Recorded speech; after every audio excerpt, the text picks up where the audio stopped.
The smell hit me first. Cologne I didn't recognize, mixed with something else I couldn't quite place. It clung to our bedroom like a ghost I wasn't supposed to see. I stood in the doorway of our house at 3:47 p.m. on a Tuesday, home early from a business trip I'd cut short because the client meeting got rescheduled. My wife Rebecca didn't know I was coming back. The Mercedes in our driveway, silver, expensive, definitely not ours, suggested she had company. I heard laughter from upstairs. Rebecca's laugh, the one she used to give me before we'd been married 8 years. Before the routine set in. Before my consulting job meant traveling 3 weeks out of every month. My hand tightened around my briefcase handle. Part of me wanted to turn around, walk back out, pretend I'd never come home early. The other part, the part that had built a successful business from nothing, that had learned to face problems head-on, kept my feet moving toward the stairs. The bedroom door was open just a crack. Enough. I saw my wife in bed with someone, not just someone. I recognized him even from behind. Trevor Paulson, my business partner of 6 years. The man I'd trusted with half my company, with my financial future, with my professional reputation. They didn't see me. I pulled out my phone, hands steadier than I expected, and started recording. No sound, just video. 30 seconds that felt like 30 years. Then I backed away, quiet as a whisper, and left the house exactly as I'd entered it. My hands didn't shake until I was in my car, parked 3 blocks away at a coffee shop. I sat there for 20 minutes, staring at the video on my phone, watching it loop, watching my marriage end in high definition. The rage came later. First came the cold calculation, the same mindset that had helped me turn a small consulting firm into a multi-million-dollar operation. I needed information. I needed evidence. I needed to understand the full scope of what I was dealing with before I made a single move. I called my secretary, Diane. I need you to do something for me, and I need you to not ask questions. Okay. Her voice carried concern but not hesitation. We'd worked together for 5 years. She knew when I was serious. I need the name of the best private investigator in Atlanta. Not good. The best. Money is no object. A pause. Give me an hour. She called back in 45 minutes with a name. Patricia Wells, former FBI, now running her own firm. I had an appointment for 6 p.m. that evening. I spent the interim doing what I did best: research. I accessed our joint bank accounts, credit card statements, phone records. Everything Rebecca and I shared I could see. What I found made my stomach turn. Charges at hotels I'd never been to, on days when I was out of town. Restaurants in neighborhoods we never visited together. A pattern going back 4 months, maybe longer. Thousands of dollars, my money, funding my wife's affair with my business partner. But it got worse. I logged into our company's financial system, something I did routinely as co-owner. Trevor handled most of the day-to-day operations while I managed client relations and business development. We trusted each other. Past tense. There were discrepancies. Small ones at first, easy to miss if you weren't looking. Consulting fees that seemed slightly inflated. Expense reports that didn't quite add up. I started pulling files, cross-referencing invoices with bank deposits. By the time I sat across from Patricia Wells in her downtown office, I had a splitting headache and a growing suspicion that my problems extended far beyond a cheating wife. Patricia was 50-something, gray hair cut short, eyes that missed nothing. She listened without interrupting as I laid it out. The affair, the financial irregularities, everything. "What do you want?" she asked when I finished. "Everything. I want to know how long this has been going on, where they meet, what they talk about. I want to know if there are others, and I need to know what's happening with my business.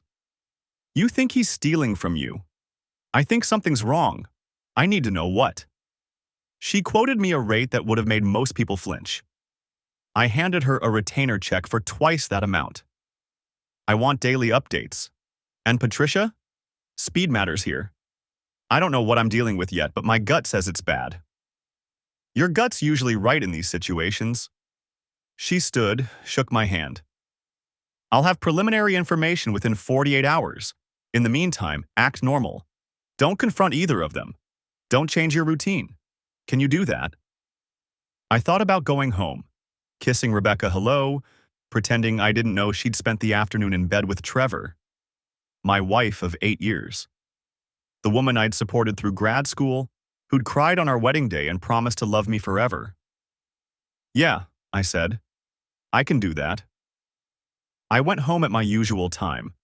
Rebecca was in the kitchen, cooking dinner, wearing the apron I'd bought her last Christmas.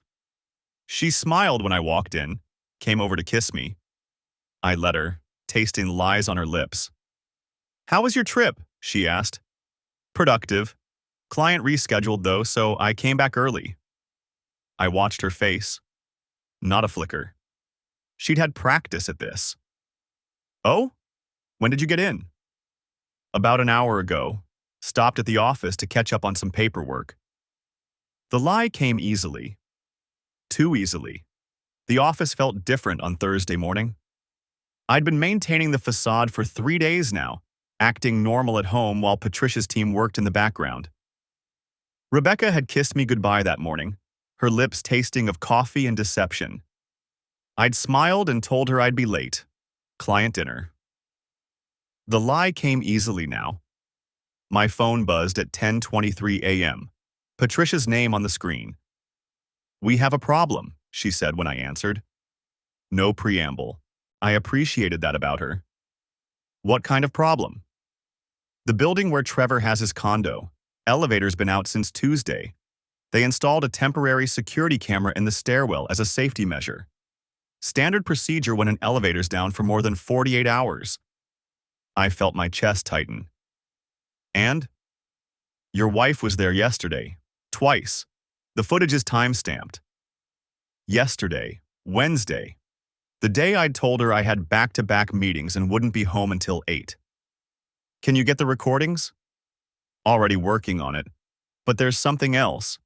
The building's concierge is a man named Donald Reeves. According to my research, he's been working there for 12 years. Lives in Brookhaven, has a daughter at Georgia State. She paused. He also plays poker every other Tuesday at a club where you're a member. I knew the name before she finished. Don. Big guy. Always had a joke ready. Decent poker face, but too aggressive with his betting. We'd shared a table maybe a dozen times over the past 2 years. Talked about sports, complained about traffic, kept it light. He knows me, I said. He knows you're married. He's seen you and Rebecca together at the club's holiday party last year. And now he's watching your wife visit another man's condo in the middle of the day. The rage came, familiar now, a cold weight in my stomach. Get those recordings, whatever it costs. I'll have them by end of day. I hung up and stared at my computer screen without seeing it. The office felt too small suddenly, the air too thin. I'd been careful, so careful, maintaining control, gathering evidence, building my case. But the city was too small sometimes. People talked. People knew. I left early, told my assistant I had an appointment. The drive to Trevor's building took 23 minutes in midday traffic. I didn't plan to go inside, didn't even know why I was going. I just needed to see it. The building was upscale, all glass and steel, the kind of place that screamed success. Trevor's Mercedes was in the garage. I could see it from the street. The elevator shaft was visible through the lobby windows, yellow caution tape across the doors. A handwritten sign directed residents to the stairwell. I sat in my car across the street for 15 minutes, watching. Trying to picture Rebecca climbing those stairs. Trying not to. My phone rang at 2:47 p.m. Unknown number. Hello? Mr. A pause. It's Don Reeves, from the poker game. My hand tightened on the phone. Don, what can I do for you? I need to talk to you, not on the phone. Can you meet me? When? Now, if you can, there's a coffee place 2 blocks from my building, corner of Peachtree and Piedmont. I was already starting the car. I'll be there in 10 minutes. The coffee shop was nearly empty, just a couple of students with laptops and an older woman reading a newspaper. Don was at a corner table, still in his concierge uniform, looking uncomfortable. He stood when I approached, shook my hand. His palm was sweating. "Thanks for coming," he said. I sat across from him. Didn't order anything. "What's this about?" He looked down at his cup, some fancy espresso drink he hadn't touched. "I don't know how to say this. Just say it. The elevator in my building broke down Tuesday morning. Management installed a camera in the stairwell. Insurance requirement, liability thing. It's been recording everyone coming and going." He finally looked up at me. "I monitor the feeds. It's part of my job." I waited. "I saw her. Your wife. I recognized her from the holiday party. He swallowed. "She was visiting the condo on the 7th floor. Unit 712. Trevor Paulson's unit," I said quietly. His eyes widened. "You know?" "I know. Jesus." He rubbed his face with both hands. "I didn't know what to do. I've been sick about it since Tuesday. Couldn't sleep. Kept thinking, what if it was my wife? What if nobody told me? Who else has seen the footage?" "Just me. I'm the only one who monitors it. Management doesn't review unless there's an incident." He leaned forward. "I deleted the recordings, all of them. Wiped the backup, too. As far as anyone knows, the camera malfunctioned." I stared at him. "Why?" "Because I know you. You're a good guy. You tip at Christmas, you ask about my daughter, you remember her name, and because—" He looked away. "Because my ex-wife did the same thing to me, 10 years ago, and nobody told me. I found out 6 months later when someone let it slip at a barbecue. 6 months of being the only one who didn't know." The coffee shop felt very quiet. "Somewhere," a milk steamer hissed. "I appreciate that," I said. "But you should know. I already have investigators on this. They were going to get those recordings anyway." "I figured. But I wanted to tell you myself. And I wanted you to know that I deleted them. Not to hide anything from you, to protect you. Because if this goes to court, if there's a divorce, you don't want your wife's lawyer claiming the footage was obtained illegally or that your investigators bribed someone." He met my eyes. "This way, it's clean. The recordings are gone. Your investigators can't get them because they don't exist anymore. But you should know what was on them." Smart. Smarter than I'd given him credit for. "Tell me." "Tuesday, she arrived at 1:15 p.m., left at 3:42 p.m. Wednesday, she came twice. Once at 11:30 a.m., left at 2:10 p.m., then again at 4:15 p.m., left at 6:30 p.m. He pulled a folded piece of paper from his pocket. "I wrote down the exact times before I deleted everything, in case you need them." I took the paper.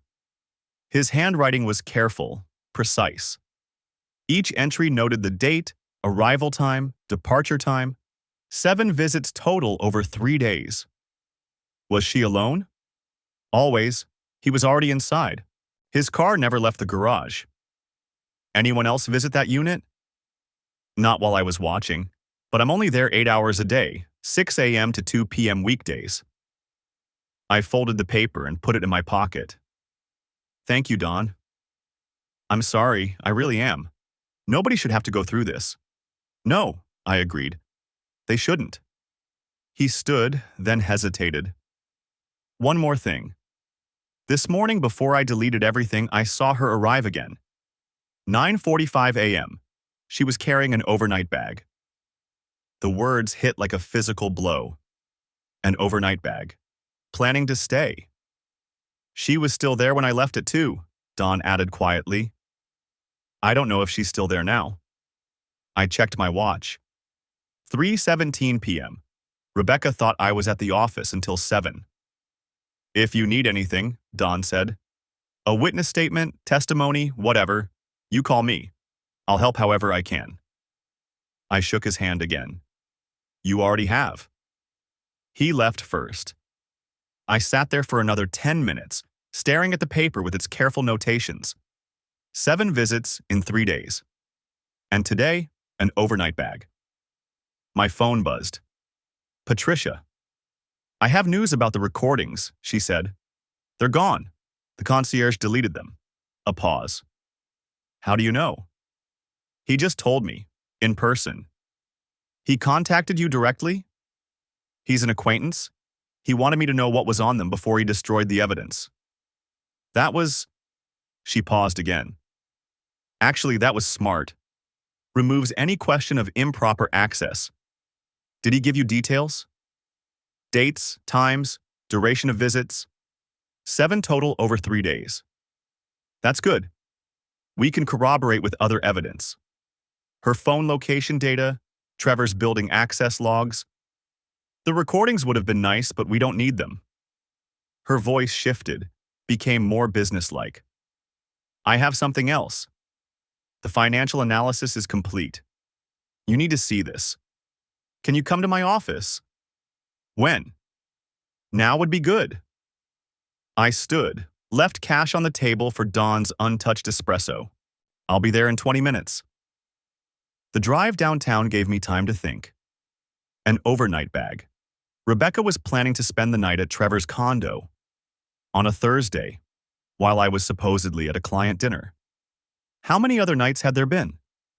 How many business trips had I taken while she slept in his bed, in his building, maybe using my money to pay for the Uber that took her there? Patricia's office was on the 14th floor of a building that had seen better days. Her receptionist, a young woman with sharp eyes, waved me through without comment. Patricia was waiting, files spread across her desk. Sit down, she said. You're going to want to be sitting for this. Patricia's office felt smaller than it had an hour ago. The walls seemed to press inward as she spread a second set of documents across her desk. These printed on different paper, heavier stock, official letterhead visible on several pages. I need you to understand the scope before we go further, she said. Her voice carried the same flat professionalism I'd heard in interrogation rooms, back when I'd served as an expert witness in corporate fraud cases. That tone meant the evidence was irrefutable. What I'm about to show you goes beyond typical embezzlement. I leaned forward. My coffee had gone cold 20 minutes ago. She slid the first document toward me. Bank statements, but not from any account I recognized. Trevor opened these accounts 18 months ago. 3 different banks, all using variations of your company's name. Paulson Consulting Group, Paulson and Associates, PCG Financial Services. The numbers swam before my eyes.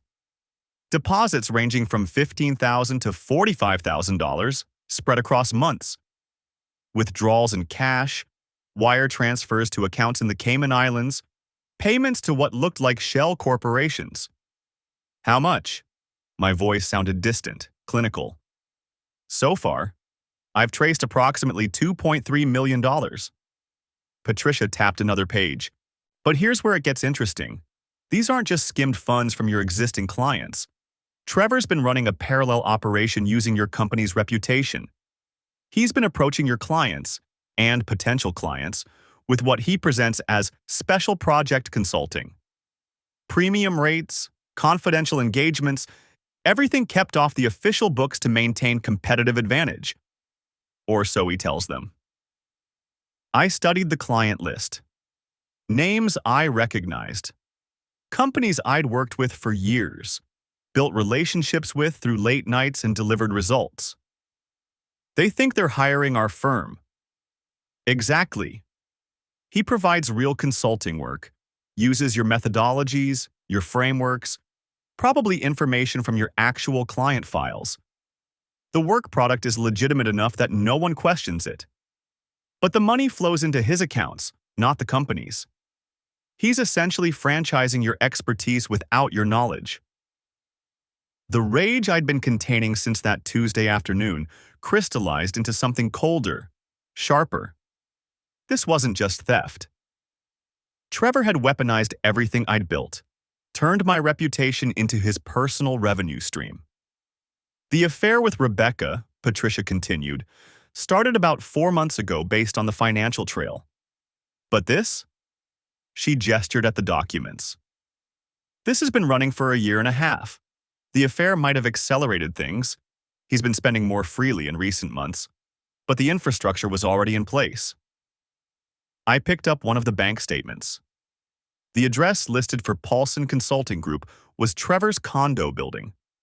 Same address where Rebecca was currently spending the night, probably sleeping in sheets purchased with stolen money. There's more. Patricia pulled out a folder I hadn't noticed before, this one marked with red tabs.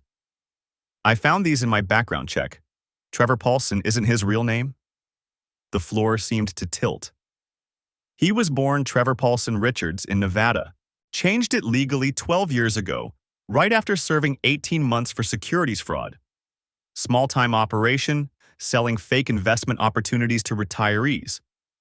He did his time, got out, reinvented himself. The conviction is sealed, expunged from most databases. But I have contacts. I thought back 6 years to when Trevor had joined the firm. His resume had been impressive. Consulting experience at mid-tier firms, an MBA from a respectable program, references that checked out. I'd done due diligence. Background check, credit report, the standard protocols. The references? I asked. Real people, real companies. But I'd bet money they were paid to embellish or outright fabricate his work history. It's not difficult if you know what you're doing, and Trevor clearly knows what he's doing. He's been planning this for a long time. I set down the bank statement with deliberate care. My hands wanted to shake, but I wouldn't allow it. You said securities fraud. This is wire fraud, identity theft. Probably RICO predicates given the pattern. Patricia nodded. Federal charges, multiple counts. With his prior conviction even sealed, the sentencing guidelines would be severe. We're talking 10 to 15 years minimum if prosecuted aggressively. And Rebecca? That depends on what she knows. Patricia pulled out another thin file. I've been monitoring her communications, legally through the channels we discussed. Nothing in her emails or text messages suggests she's aware of the financial crimes. The affair appears genuine, if that word applies. She thinks she's in love with a successful consultant who happens to be your business partner. She's been to his condo 7 times in 3 days, I said. She's seen how he lives. The car, the furniture, the lifestyle. She has to suspect something. Suspicion isn't knowledge, and people believe what they want to believe. Patricia's expression softened slightly, the first crack in her professional facade. In my experience, the affair partner is usually kept separate from the criminal enterprise. It's compartmentalization. Trevor needs Rebecca to see him as legitimate, successful through his own merits. If she knew he was stealing from you, it would taint the fantasy. I thought about Rebecca cooking dinner in our kitchen, wearing an apron, asking about my day. The practiced normalcy of it. She'd been compartmentalizing too, keeping her affair separate from our marriage, maintaining the fiction that everything was fine. What's our next move? I asked. Patricia gathered the documents into organized stacks. We have several options. First, purely civil. You fire Trevor, sue for recovery of the stolen funds, dissolve the partnership. It's clean, relatively quick, but you'll likely only recover a fraction of what he took. The offshore accounts are difficult to access, and Trevor will hire expensive lawyers. Second option, criminal prosecution. We take everything to the FBI. With my contacts, I can ensure it lands on the right desk. They'll investigate, likely bring charges. Trevor goes to prison, but the criminal case takes time. Months, possibly years. Your company's reputation takes a hit because the fraud becomes public record. Clients get nervous about the instability. Third option, and this is the one I'd recommend, we do both, but strategically. We approach the FBI quietly, present the evidence, let them start building their case, Meanwhile, you maintain the status quo at work. Act normal. Give Trevor enough rope to hang himself while the federal investigation proceeds. When they're ready to move, you'll have both criminal charges and an airtight civil case. Trevor goes to prison and you recover maximum damages because his assets haven't been hidden or dissipated yet. I considered the timeline. How long would that take? FBI moves slowly but thoroughly. 2 to 3 months for them to build a prosecutable case, assuming they prioritize it. During that time, you continue documenting everything. We get more evidence, not less. And Trevor, thinking he's gotten away with it, probably gets more careless. And Rebecca? Patricia met my eyes. That's separate, personal. The affair isn't illegal, just devastating. You handle that however you see fit, but I'd recommend keeping it quiet until the criminal case is secured. If you confront her now, she might warn Trevor. People do unpredictable things when they're cornered. I stood, walked to the window overlooking downtown Atlanta. 43 stories below, people moved through their lives, unaware that someone's entire world was being systematically dismantled in an office above them. Don Reeves had deleted the surveillance footage but kept the written records. A gift, really. Evidence without the legal complications of an illegal recording. The concierge had understood something I was only now fully grasping. This wasn't about catching them in the act. It was about building an unassailable case brick by brick until the walls closed in completely. Option 3, I said, turning back to Patricia. We do it right.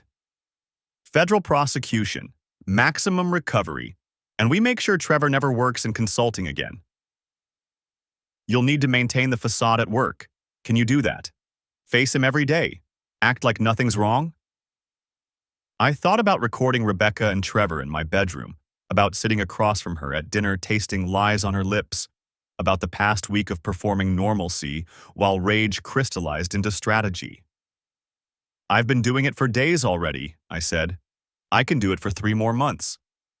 Patricia pulled out a business card, wrote a name and number on the back. Special Agent Judith Kowalski, FBI White Collar Crime Division. I'll call her tonight. Set up a meeting for tomorrow. Bring everything. The financial records, the shell company documentation, Trevor's background. They'll want to interview you extensively. I took the card. The weight of it felt significant, final. Once I walked into that FBI office, there would be no turning back. One more thing, Patricia said. Don Reeves, the concierge. He did you a favor by deleting that footage, but he's also a witness. The FBI will want to talk to him.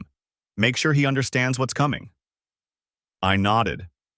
Don and I had played poker together for 3 years, friendly games with rotating hosts and modest stakes.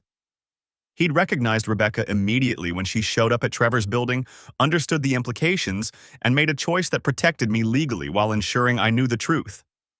I'd need to thank him properly, after everything was finished. I'll handle it, I said. Patricia stood, extended her hand. I've worked a lot of cases like this. Corporate fraud, infidelity, the whole mess. You're doing this the right way, methodical, documented, legally sound. When this is over, Trevor Paulson goes to prison and you rebuild. That's the outcome. I shook her hand, gathered my copies of the documents into the leather portfolio I'd brought. $2.3 million. 18 months of systematic theft.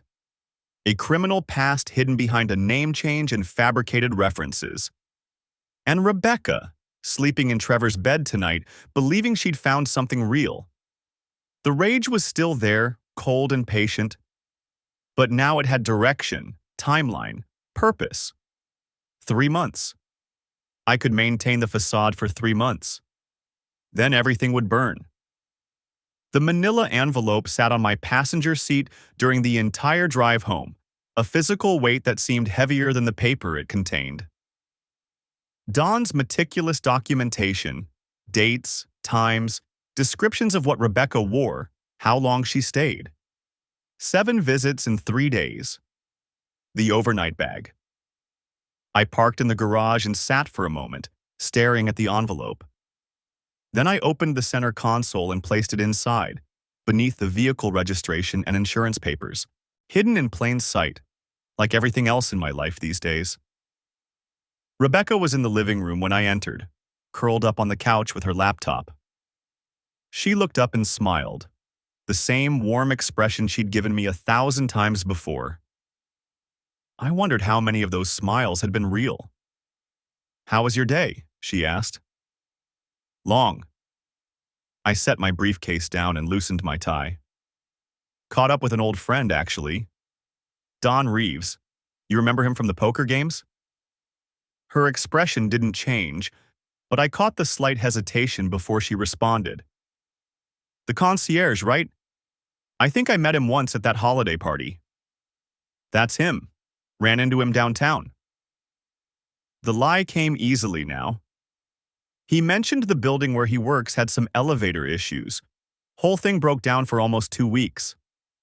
That sounds inconvenient. Rebecca returned her attention to her laptop, but her fingers had stopped moving on the keyboard. They had to install temporary security cameras in the stairwells, privacy concerns, insurance requirements, whole mess of complications. I walked to the kitchen and poured myself a glass of water, keeping my tone casual. He said it was a nightmare managing all the footage. Silence from the living room. I counted to 5, then 6. "I'm sure it was," Rebecca finally said. I drank my water slowly, watching her reflection in the kitchen window. She'd closed the laptop and was staring at the blank screen, her jaw tight. The rage that had been simmering beneath my carefully maintained surface threatened to boil over. She knew exactly what I was telling her. She understood that someone had seen her, that evidence existed, that her secret wasn't as secret as she'd believed.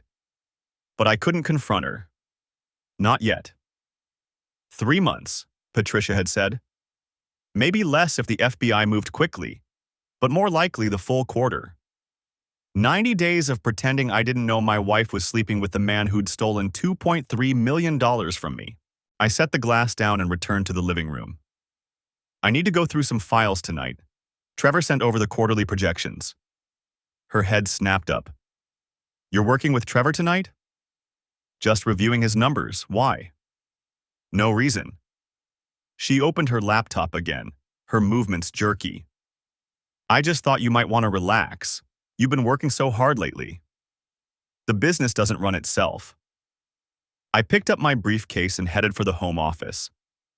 "Don't wait up." Inside the office, I closed the door and sat at my desk without turning on the computer. My hands were shaking. I pressed them flat against the desktop, feeling the cool wood grain beneath my palms. She was scared. That casual mention of Dawn, of the elevator, of the cameras, she'd understood the subtext perfectly. She was probably texting Trevor right now, asking if he'd heard anything, wondering how much the concierge had seen. Let her worry. Let both of them spend the night wondering what I knew, what evidence existed, what was coming. My phone buzzed. Patricia Wells. "Initial forensic accounting results are in," she said without preamble. "It's worse than we thought." I closed my eyes. How much worse? The $2.3 million was just what he moved through the obvious channels. My team found another series of transactions, smaller amounts, more sophisticated routing. We're looking at closer to $3.8 million over the full 18 months. The number hit me like a physical blow. Nearly $4 million. Money I'd earned, money the company had generated, siphoned away by my business partner while he slept with my wife in the bed I'd paid for. "The FBI will want to move faster with numbers like this," Patricia continued. "This isn't just fraud anymore. It's a major financial crime. They might be ready to act in 6 weeks instead of 3 months. What do I need to do?" "Keep doing exactly what you're doing. Maintain normalcy. Go to work, come home, act like nothing's changed. The moment Trevor suspects we're onto him, he'll start moving assets and covering tracks. We need him comfortable and complacent." And Rebecca? Patricia was quiet for a moment. That's your call. But if you confront her now, she might warn him. Intentionally or not. She won't. I opened my eyes and stared at the dark computer screen. She's too busy protecting herself. After Patricia hung up, I sat in the darkness and let myself feel it. All the rage and betrayal and grief I'd been suppressing for days. My chest felt tight, my throat constricted. 8 years of marriage, 6 years of partnership. All of it built on lies and theft and betrayal. The rage came in waves, hot and consuming. I wanted to storm into the living room and tell Rebecca everything I knew. I wanted to call Trevor and hear the panic in his voice. I wanted to burn it all down right now, consequences be damned. Instead, I turned on the computer and opened the quarterly projections Trevor had sent. Numbers and spreadsheets and forecasts, all carefully crafted to hide the truth. I studied them with the same attention I'd given every business document for the past 6 years, looking for the patterns I'd missed, the discrepancies I'd been too trusting to see. There, a consulting fee to Meridian Strategic Solutions for $47,000. One of Trevor's shell companies, almost certainly. The description was vague. Market analysis and competitive positioning research. Work that had never been done. Value that had never been delivered. I opened a new document and started my own spreadsheet. Every suspicious transaction, every questionable expense, every detail that didn't align with legitimate business activity. The FBI had their forensic accountants, but I knew this company better than anyone. I'd built it from nothing, and I'd be damned if I'd let Trevor Paulson Richards destroy it. 2 hours later, I had 17 transactions flagged across the current quarter alone. Extrapolated over 18 months, the pattern was clear. Trevor had been systematically bleeding the company dry, taking just enough to avoid immediate detection while ensuring the amounts added up to a fortune over time. My phone buzzed again. A text from Rebecca. Are you coming to bed? I checked the time. 11:43 p.m. I'd been in the office for over 3 hours. Soon, I typed back. Almost done. The truth was I couldn't face lying next to her tonight. Not with Dawn's documentation in my car and Patricia's findings fresh in my mind. Not knowing Rebecca had brought an overnight bag to Trevor's apartment, that she'd spent entire nights with him while I was traveling. I pulled up our joint bank account instead, reviewing the transactions from the past 4 months. There, a charge at an upscale lingerie boutique for $340. Another at a high-end salon for $280. Dinner at an expensive restaurant on a Tuesday night when I'd been in Chicago, $190 for 2 people. She'd been using our money to prepare for her dates with Trevor. My money, funding my wife's affair with the man who was robbing me blind. I closed the browser before I put my fist through the monitor. Tomorrow I had a meeting with Trevor to discuss the quarterly projections. I'd sit across from him, shake his hand, discuss revenue targets and expansion plans. I'd smile and nod and pretend I trusted him with my business and my future. And every second of it would bring me closer to watching him lose everything. My phone buzzed a third time. Another text from Rebecca. I'm worried about you. You've been so distant lately. I stared at the message for a long moment, then typed, just work stress. Nothing to worry about. The irony wasn't lost on me. She was worried about me being distant while she was sleeping with my business partner. She was concerned about my stress while helping spend the money Trevor was stealing. I stood and stretched, feeling the tension in my shoulders and neck. 6 weeks, Patricia had said. Maybe less. 6 weeks of maintaining this facade, of pretending everything was fine while the FBI built their case. I could do 6 weeks. I'd already done 4 days. When I finally left the office, the living room was dark. I climbed the stairs quietly and found Rebecca asleep in our bed, her breathing soft and even. She looked peaceful, innocent. I changed in the bathroom and slid into bed beside her, careful not to wake her. She stirred slightly, moving closer, and I felt her hand reach for mine under the covers. I let her take it, feeling the warmth of her fingers intertwined with mine. And I felt absolutely nothing. The elevator incident happened on a Thursday afternoon. I'd been at the office all morning, reviewing legitimate contracts with our legal team. The real ones, not the fabricated documents Trevor had been using to siphon money. Patricia had recommended I establish a paper trail of due diligence, actions that would demonstrate my complete ignorance of the fraud when the time came. I returned to the building around 2, nodding to Don as I passed through the lobby. He looked up from his desk, started to speak, then seemed to think better of it. His expression was carefully neutral, but I caught something in his eyes. Concern, maybe. Or warning. The elevator lurched to a stop between the 8th and 9th floors. I felt the sudden deceleration, heard the grinding of machinery, then nothing. The lights flickered once and stabilized. The emergency phone connected me to building maintenance, where a harried voice informed me that a technician would arrive within the hour. A mechanical failure, nothing dangerous. Please remain calm. I wasn't particularly bothered. I had my phone, my laptop, and enough cell signal to continue working. I settled against the wall and opened my email.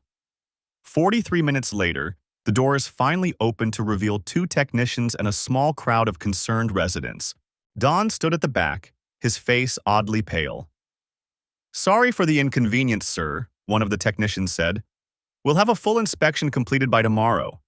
Installing a temporary camera in the cab tonight, just as a precaution until we're sure everything's operating correctly." I thanked them and headed to my condo. Didn't think much about it. 3 days later, on Sunday evening, I ran into Don in the parking garage. He was climbing out of an older Honda, still wearing his building uniform despite being off shift. When he saw me, he froze. "Hey," I said, keeping my tone casual. "Working overtime?" "Left my thermos in the break room." He didn't quite meet my eyes. "Came back to grab it." We stood there in the fluorescent lighting, surrounded by concrete pillars and the smell of motor oil. The silence stretched too long. "Listen," Don finally said, his voice dropping, "about the elevator camera." My pulse quickened, but I kept my expression neutral. "What about it?" He glanced around the empty garage, then stepped closer. "They installed it Tuesday night. Took it out this morning after the inspection cleared. Standard procedure." "Okay." "The footage gets reviewed by building security. That's me, technically, along with the property manager." He was choosing his words carefully, like a man navigating a minefield. "I handle the first pass, flag anything that needs attention." I waited. There was a malfunction with the recording system. Don's jaw tightened. Complete data corruption. Nothing salvageable from the entire 3-day period. I've already filed the incident report with the manufacturer. The implications settled over me like cold water. "I see," I said quietly. "But you should know." He finally looked directly at me. "Before the corruption." What I saw. My hands were steady, but something in my chest constricted. "Tell me." "Tuesday night, around 11, your wife entered the elevator on the ground floor." He paused. "She wasn't alone." I didn't ask who. I already knew. They were close. Very close. She was laughing at something he said, and he had his hand on her lower back. Familiar, like they'd done it 1,000 times. Don's voice was flat, professional, but I could hear the discomfort underneath. "They got off on the 9th floor, Trevor's floor." "How long?" My voice sounded distant to my own ears. "She left around 1:30 in the morning, alone, adjusting her clothes in the elevator mirror." He looked away. "Wednesday night, same thing. Arrived at 10:45, left around midnight. Thursday they were more careful. Came up separately, 15 minutes apart. But the way they looked at each other when she arrived and he was waiting in the hallway." I processed this information with the same clinical detachment I'd been cultivating for weeks. Rebecca had been here, in this building, in Trevor's condo. While I'd been sleeping in our bed or working late at the office or sitting in that coffee shop planning their destruction. The poker games, I said. You mentioned you knew me from the poker games at Trevor's place. Yeah. 6, 7 months ago, he hosted a few times. You came to a couple. Don shifted his weight. Good guy, I thought. Both of you seemed like good guys. That's why He gestured vaguely. The footage is gone, completely unrecoverable. But I thought you deserved to know what was on it. I appreciate that. If you need documentation, dates, times, anything for a lawyer. He pulled a folded paper from his jacket pocket. This is my personal cell. I kept notes. Just the facts. Who entered, who left, what times. Nothing that came from the camera footage officially, you understand. Just what I happened to observe during my normal duties. I took the paper. Our fingers didn't touch. One more thing, Don said. Friday afternoon, after the camera came down, Trevor stopped by the desk, asked if there'd been any issues with the elevator monitoring. Real casual, like he was just making conversation. But he was fishing. What did you tell him? That the camera malfunctioned. Total loss of data. He seemed relieved. Don's expression hardened. He didn't ask about you. Didn't seem concerned about whether you might have been recorded. Just wanted to make sure his own activities stayed private. The detail felt significant. Trevor was worried about exposure, but not specifically about me discovering anything. Which meant he still believed his secret was safe. Still believed I was the oblivious partner, too busy with work to notice what was happening in my own life. Thank you, I said, for the discretion. We play poker together sometimes. Don shrugged. That means something. And what I saw... He shook his head. Nobody deserves that, especially not in their own building, with their own business partner. That's just disrespectful. We stood there for another moment, two men bound by an unwanted secret. The notes I gave you, Don said, they're copies. I kept the originals in a safe place. If you ever need me to testify to what I personally observed, not the camera footage, but my own direct observations during my duties, I will. Character witness, timeline verification, whatever. I'll keep that in mind. He nodded and headed toward the elevator. I watched him go, then looked down at the folded paper in my hand. Didn't open it. Didn't need to right now. I took the stairs up to my floor, 9 flights that gave me time to think. Rebecca had been here. Multiple times. While I'd been maintaining my facade, sleeping beside her, eating her cooking, she'd been slipping out to Trevor's condo just floors below where we lived. The audacity of it was almost impressive. The building where I'd chosen to live, where I'd signed the lease, where I paid the rent each month. She'd been meeting her lover in the same structure where we built our life together. Tuesday night at 11.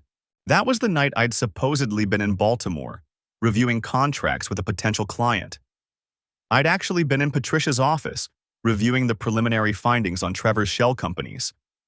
I'd come home around midnight to find Rebecca already asleep, or pretending to be. Wednesday night at 10:45. I'd been home that evening. We'd eaten dinner together, watched television. She'd complained about a headache around 9:30 and gone to bed early.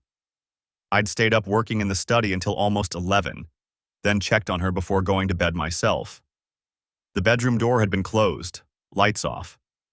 I'd assumed she was sleeping. She must have waited until I was settled in the study, then slipped out. Probably used the stairs to avoid the elevator noise. 2 hours with Trevor, then back upstairs before I finished working. The risk she'd taken was staggering. If I'd gone to check on her at any point, if I'd needed something from the bedroom, if I'd simply decided to go to bed early. But she'd been confident, practiced. This wasn't improvisation. It was routine. I unlocked my condo door and stepped inside. The space looked exactly as I'd left it this morning. Clean, organized, expensive furniture arranged with care. Rebecca's decorating choices, mostly. She had good taste. I'd given her the budget and the freedom to create a home, and she'd delivered something magazine-worthy. I wondered if she'd used the same eye for aesthetics when visiting Trevor's place. If she'd commented on his furniture, his art, his view. If she'd felt any guilt at all, or if the compartmentalization came naturally to her. My phone buzzed. A text from Rebecca. Running late at the gym. Dinner around 7? I checked the time, 6:15. She was probably already in the building. Probably already on the 9th floor. I typed back, "Sounds good. See you then." Then I unfolded Don's note and read his careful documentation. Dates, times, observations. Everything written in the passive voice of an official report. Nothing that couldn't be explained as routine security monitoring. Professional, useful, damning. I added it to the folder in my safe, next to Patricia's reports and the financial documents. The evidence continued to accumulate piece by piece, a complete picture of betrayal rendered in timestamps and bank transfers and deleted surveillance footage. 6 more weeks, Patricia had said. Maybe less if the FBI moved quickly. I could wait. The elevator had been broken for 3 days. I'd noticed the yellow caution tape and handwritten out-of-order sign on Tuesday morning. The same day Rebecca had texted me she was having lunch with college friends. According to Dawn's documentation, she'd entered Trevor's building at 11:47 a.m. and left at 3:23 p.m. 4 hours wasn't lunch. It was an afternoon in bed. The building management had installed a temporary surveillance camera in the lobby while they waited for parts. Standard procedure, according to the notice taped to the mailboxes. The camera pointed directly at the elevator bank and the stairwell entrance. Anyone going up or coming down would be recorded. I'd thought nothing of it until Thursday evening. Don was at his usual post behind the concierge desk when I walked through the lobby. He looked up, saw me, and his face did something I'd never seen before. The easy smile vanished. His hand froze halfway to the coffee cup beside his keyboard. For 3 full seconds, he just stared. "Evening, Don," I said. "Evening." His voice came out rough. He cleared his throat, looked down at his desk, then back up at me. You heading up?" "Just checking the mail." He nodded. Didn't say anything else. Didn't ask about the poker game this weekend or mention the Braves' score. Just watched me walk to the mailboxes with an expression I couldn't quite read. Discomfort, maybe. Or pity. I collected the usual stack of catalogs and credit card offers, aware of his eyes on my back. When I turned around, he was typing something on his computer, his jaw set tight. "Have a good night," I said. He looked up, opened his mouth, closed it. "Yeah, you too." I made it halfway to the door before he spoke again. "Hey."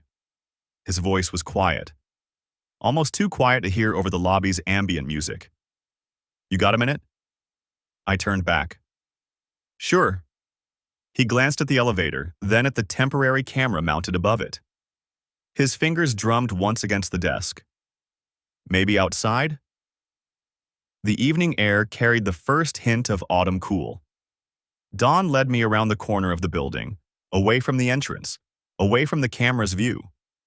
He pulled a pack of cigarettes from his pocket, offered me one. I shook my head.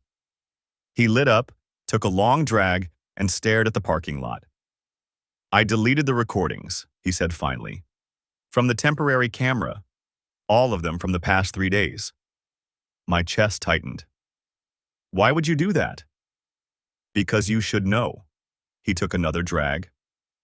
"Tuesday afternoon, Wednesday morning, Wednesday evening, today around 2.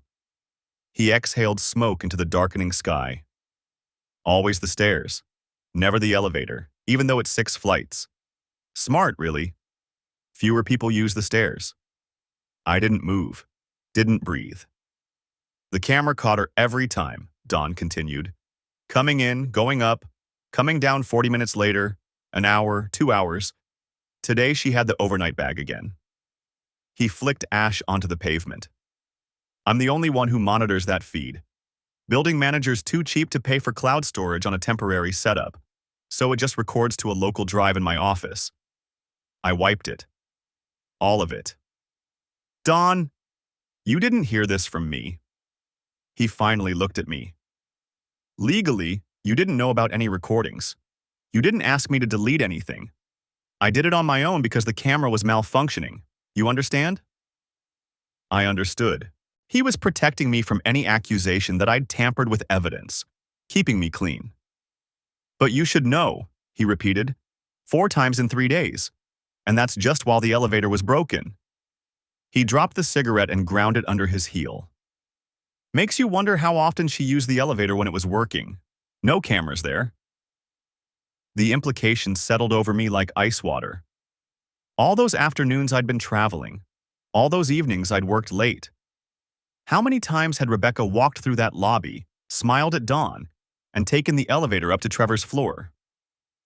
The elevator's getting fixed tomorrow, Dawn said. Parts came in this afternoon.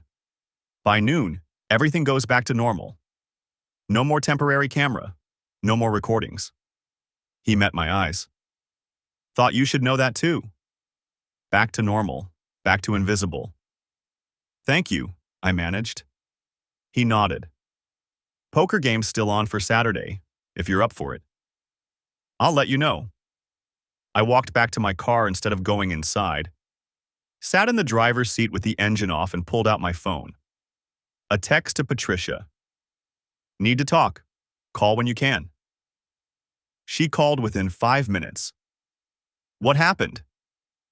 I told her about Dawn, about the temporary camera, about Rebecca's 4 visits in 3 days while I'd been supposedly working late at the office. In reality, I'd been at Patricia's downtown office reviewing financial documents and coordinating with Agent Kowalski, building the case while Rebecca built her lies. 4 times, Patricia said quietly. That's escalation. She's getting bolder. Or more desperate. Could be both. I heard papers rustling. The FBI's almost ready to move. Kowalski said they're finalizing the warrant for Trevor's arrest. Maybe a week, 10 days at most. They want to grab his computers and phones before he has any chance to destroy evidence. What about Rebecca? What about her? Does she get arrested too? Patricia was quiet for a moment. That depends on what she knows. If she's aware of the embezzlement, if she's benefited from it, if she's helped conceal it, then yes, she could face charges. Conspiracy, money laundering, wire fraud. But if she's just sleeping with him, that's not a federal crime. That's just divorce court. I watched a couple walk past my car, hand in hand, laughing about something. I need to know which one it is. We're working on it. The financial forensics team is tracking every dollar Trevor moved. If any of it ended up with Rebecca, gifts, deposits, purchases, we'll find it. She's been visiting him 4 times in 3 days, Patricia, with an overnight bag. She's not just visiting. I know. She's planning something. Maybe. Patricia's voice took on that careful tone she used when she was about to say something I wouldn't like. Or maybe she's just in love with him. People do stupid things when they think they're in love. They don't think about consequences. They just feel. The word tasted bitter. Love. I'm not defending her. I'm just saying, sometimes the simplest explanation is the right one. She met someone who made her feel something you didn't. She made a choice. It doesn't have to be more complicated than that. But it was more complicated. Trevor wasn't just some random affair partner. He was my business partner. He'd stolen millions from our company. He'd committed federal crimes. And Rebecca was sleeping with him, visiting him multiple times a day, bringing overnight bags to his apartment. That wasn't simple. That was calculated. I want surveillance on her, I said. Full coverage. Where she goes, who she meets, what she does. Everything. You already have that. I've had someone on her since last week. I sat up straighter. What? You hired me to investigate. That means investigating everyone involved. Rebecca's been to Trevor's building 17 times in the past 2 weeks. She's been to 3 different banks. She had lunch with a woman named Julie Brennan yesterday, college roommate, according to social media. She went to a yoga class Tuesday morning. She bought groceries at Whole Foods Wednesday afternoon. Patricia paused. She's also been looking at apartments. The world tilted slightly. What? Real estate websites. She's been browsing rental listings for 1-bedroom apartments in Buckhead, high-end places, $2,000 a month and up. She looked at one in person last Friday while you were supposedly in Charlotte. I hadn't been in Charlotte. I'd been at Patricia's office reviewing Trevor's shell company documents. She's planning to leave, I said. Looks that way. With him. That would be my guess. I closed my eyes. Saw Rebecca in our kitchen, wearing her apron, asking when I'd gotten in. Saw her smile, her kiss, her practiced normalcy.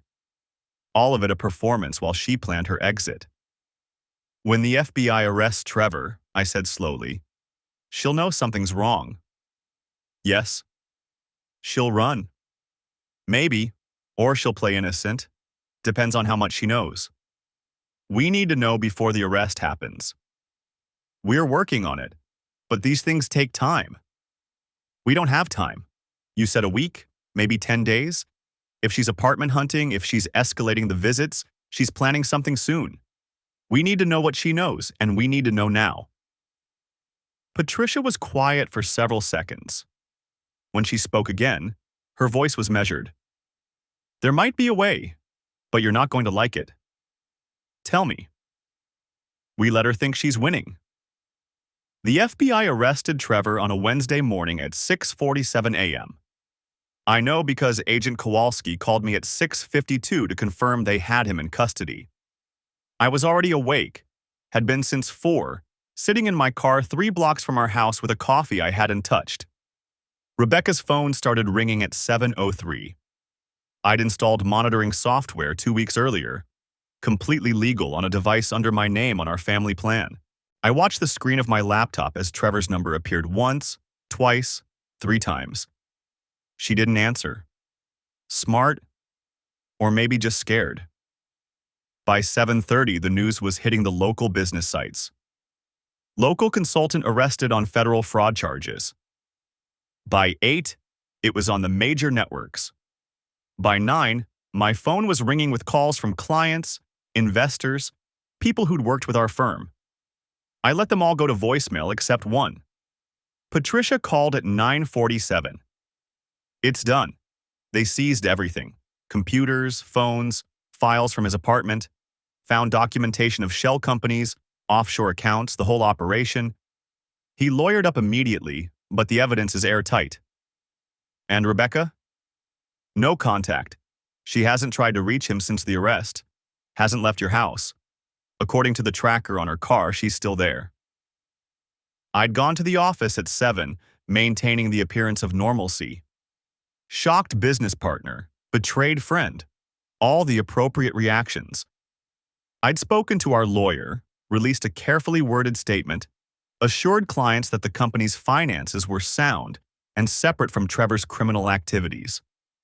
All true. Patricia's forensic accountants had helped me restructure everything weeks ago, creating clear legal separation between Trevor's theft and the legitimate business operations. The company would survive. It would more than survive. I left the office at 2 and drove home. Rebecca's car was in the driveway. I sat in mine for a moment, feeling the weight of what came next. Then I grabbed my briefcase and walked inside. She was in the kitchen. Not cooking, not cleaning. Just sitting at the table with her phone face down in front of her, staring at nothing. She looked up when I entered. Her eyes were red. Did you know? She asked.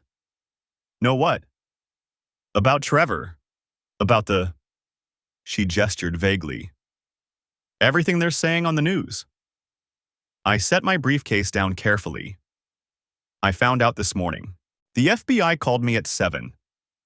They're saying he stole millions from your company, from you. 3.8 million, according to the federal indictment. I loosened my tie. Over 18 months. Shell companies, offshore accounts, fake consulting contracts. He built an entire parallel operation using our firm's reputation. She flinched. I didn't know.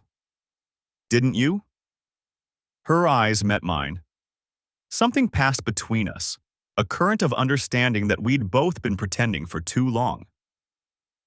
I didn't know about the money, she said quietly. I swear to God I didn't know about that. But you knew about other things. Silence. I've known for 6 weeks, Rebecca. I pulled out my phone and opened the folder I'd labeled Evidence. Since the day I came home early and found you with him, I recorded 30 seconds of video before I left. Want to see it? Her face went white. I hired a private investigator that same day. Patricia Wells, former FBI. She's very good at her job. I scrolled through the files. Financial records showing hotel charges, restaurant bills, all on our joint credit card. Phone records, location data, a complete timeline of your affair. Stop. Don Reeves, the concierge at Trevor's building, gave me documentation of 17 visits over 2 weeks. Dates, times, how long you stayed. He deleted the surveillance footage to protect me legally, but he kept written records of everything he personally observed. Please stop. The FBI has been building their case against Trevor for a month. I've been cooperating fully, providing evidence, financial records, testimony. They know everything about his criminal operation. I looked at her directly. What they don't know yet is how much you were involved. She stood up so fast her chair fell backward. I wasn't involved. I didn't know anything about the money. You were sleeping with him, visiting his apartment multiple times a day, looking at rental apartments in Buckhead. I watched her face. You were planning to leave me for him. Tears started down her cheeks. That's not illegal. No, adultery isn't a federal crime, but conspiracy is. Money laundering is. If you accepted gifts purchased with stolen money, if you helped him conceal assets, if you knew about the fraud and didn't report it, that makes you an accomplice. I didn't. Her voice broke. I thought he was successful. I thought he'd earned everything legitimately. He told me he was expanding his own consulting practice, that he was building something separate from your partnership. And you believed him. Yes. Why wouldn't I? He was your business partner. You trusted him. Why shouldn't I? The question hung in the air between us. You shouldn't have trusted him, I said quietly, because you were sleeping with him behind my back, because you were lying to me every single day, because you knew what you were doing was wrong, even if you didn't know about the money. She sank into another chair, put her face in her hands. What happens now? Now? I pulled out the divorce papers I'd been carrying in my briefcase for 3 weeks. Now you sign these. She looked up at the documents. Divorce. I'm filing on grounds of adultery. Georgia's a no-fault state, but adultery affects asset division and alimony. You won't get half of everything. You'll get what the court decides a cheating spouse deserves, which is very little, especially when that spouse was having an affair with the person who stole millions from the marital assets. I set the papers on the table. I've already moved most of our liquid assets into protected accounts. The house is in my name only. I bought it before we married. Your car is leased through the company, which I now solely own. Our joint accounts will be frozen pending the divorce settlement. Her hands were shaking. You've been planning this. For 6 weeks, while you were planning to leave me for a federal criminal. I didn't know he was a criminal. But you knew you were betraying me. You knew you were lying. You knew you were using my money to fund your affair. I pulled out another document. Here's an itemized list of every charge you made on our joint credit card related to Trevor. Lingerie, salon visits, dinners, hotels. $43,000 over 4 months. She stared at the number. Oh my God. You spent my money to look good for the man who was stealing from me. The irony is almost poetic. I'll pay you back. With what? You haven't worked in 6 years. You have no income, no assets in your name, no savings separate from our joint accounts. I leaned against the counter. Trevor's assets are frozen by the FBI. He's facing 10 to 15 years in federal prison. Even if you wanted to run to him, there's nowhere to run. She was crying harder now, her whole body shaking. Part of me, a small, distant part, felt sorry for her. The rest felt nothing but cold satisfaction. I loved you, she whispered. No, you didn't. You loved the life I gave you. The house, the car, the credit cards, the freedom to spend your days however you wanted. You loved the comfort. I pushed the divorce papers closer to her. You just didn't love me enough to stay faithful. What about you? Her voice turned sharp. You were never here. Always working. Always traveling. When was the last time we had a real conversation? When was the last time you looked at me like you actually saw me? I saw you. My voice stayed level. I saw you in our bed with Trevor. I saw you walking into his building 17 times in 2 weeks. I saw every lie, every deception, every moment you chose him over our marriage. She had nothing to say to that. Sign the papers, Rebecca. Make this easy on yourself, because if you fight me, I'll bury you. I have documentation of everything. The affair, the spending, all of it. I'll make sure every detail comes out in court. Your family will know. Your friends will know. Everyone will know exactly what you did. You're vindictive. I'm thorough. There's a difference. She picked up the pen I'd placed next to the papers. Her hand hovered over the signature line. If I sign, what do I get? Enough money to start over. Not much, but enough. A clean break. No drawn-out court battle. No public humiliation beyond what's already inevitable. And if I don't sign? Then I make this as painful as legally possible. I drag it out for years. I contest every asset, every claim. I make sure you spend whatever money you do get on lawyer fees. I met her eyes. Your choice. She signed. Her hand shook so badly the signature was barely legible, but it was there. Legal. Binding. I gathered the papers and put them back in my briefcase. You have 30 days to move out. Take your personal belongings. Everything else stays. Where am I supposed to go? That's not my problem anymore. I headed for the door, then stopped. For what it's worth, I meant my vows. Every word. I would have spent the rest of my life with you. Built a family, grown old together, all of it. She looked up at me, mascara running down her face. But you chose differently, I said. So now you get to live with that choice. I walked out of the house and didn't look back. Trevor took a plea deal 4 months later. 12 years in federal prison, full restitution of the stolen funds, permanent ban from the financial services industry. The prosecutors had enough evidence to put him away for 20 years, but the plea saved the government a trial. Agent Kowalski called to tell me the news. We recovered about 60% of the money from the offshore accounts. The rest is gone, spent, hidden, or moved somewhere we can't trace. But 60% is better than nothing. $2.3 million. Not everything I'd lost, but enough to stabilize the company, pay back the clients Trevor had defrauded, and rebuild. Rebecca moved out 2 weeks after signing the papers. I came home one day to find half the closets empty and a note on the kitchen counter. I'm sorry for everything. I hope you find someone who deserves you. I threw the note away. The divorce was finalized 6 months after Trevor's arrest. Rebecca got $40,000 in her car. I kept everything else. She didn't fight it. Her lawyer advised her that fighting would only make things worse, and for once, she listened to good advice. I heard through mutual friends that she moved back to her hometown in Tennessee. Got a job at a marketing firm. Started over in the most literal sense. I didn't care enough to verify. Don Reeves and I still play poker sometimes. We don't talk about what happened. Don't need to. He knows I know what he did for me, and that's enough. Patricia Wells sent me a final invoice with a handwritten note. You did this the right way. Methodical, legal, clean. Most people let emotion drive them. You let strategy drive you. That's why you won.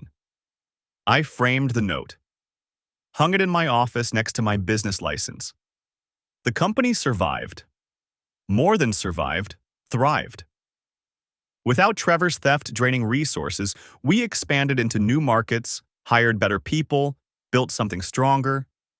Clients who'd been nervous after the arrest saw how I handled the crisis and trusted me more, not less. I bought a new house. Smaller than the one I'd shared with Rebecca, but mine.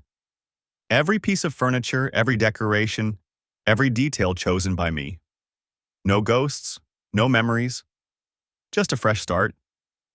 People ask sometimes if I've started dating again. I tell them I'm focused on work. It's partially true. Mostly, I'm just not interested in trusting someone again. Not yet. Maybe not ever. The betrayal taught me something valuable. People will always act in their own self-interest. Rebecca wanted excitement, passion, something I wasn't giving her.